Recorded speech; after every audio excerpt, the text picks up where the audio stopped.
Hi, I'm Jon Lieber, and this is U.S. Politics in a little over 60 seconds. Today's question: is Florida Governor Ron DeSantis too online? Florida Governor Ron DeSantis launched his 2024 presidential bid this week on a Twitter Spaces event hosted by its terminally online CEO, Elon Musk. Amid dropping poll numbers and headline after headline criticizing his unfriendly nature, DeSantis' decision to launch his campaign on Twitter raises an important question: is the Florida governor too online? Twitter's been an important hub for conservatives for years and has become more so since Musk bought the platform and became its CEO. DeSantis' decision to launch his presidential campaign on Twitter instead of somewhere that caters to a more traditional media audience reflects the platform's importance for conservatives and, perhaps more importantly, allows DeSantis to bypass the media and have more control over his announcement.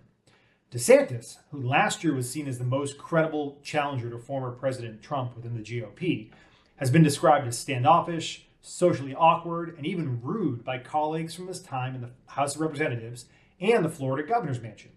Charisma is typically an indispensable quality for most people running for office, but DeSantis seems to be a rare example of an elected official who does not connect with people, and for the most part doesn't even really seem to try. Former President Trump ripped DeSantis for needing a, quote, personality transplant, which he reminded readers are not medically available, which maybe helps explain why so much of the hype for DeSantis has become directly out of the internet, where human contact is less important. Trump himself is perhaps the most online person to ever hold public office. His reinstated Twitter account, which he does not even use, still has nearly 87 million followers despite his 2-year ban. Trump has maintained a unique ability to make his online statements matter offline, using the relatively new communication tool to steer national media better than anyone in history.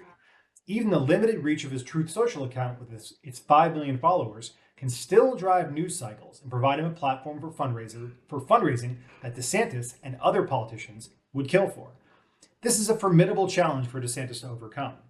Can the Florida governor outpost the ultimate poster with his own brand of liberal trolling and conservative red meat?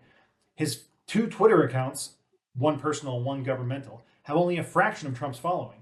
He posts less than other prominent Republicans like Texas Governor Greg Abbott and House Speaker Kevin McCarthy, and his posts don't have Trump's attention-grabbing magic that induce both rage and glee across the political spectrum. With hundreds of millions of dollars lined up from deep-pocketed donors, it isn't clear if DeSantis needs to use online fundraising as effectively as Trump has. But given how his governance in Florida at times seems like it was written by an avatar of the grievance politics mainlined from obscure corners of the conservative web, he certainly sees dominating the internet as a part of his primary strategy. To win the GOP nomination in 2024, first, the candidates must win the internet, and the race for that began this week. Thanks for watching. This has been U.S. Politics in a little over 60 seconds.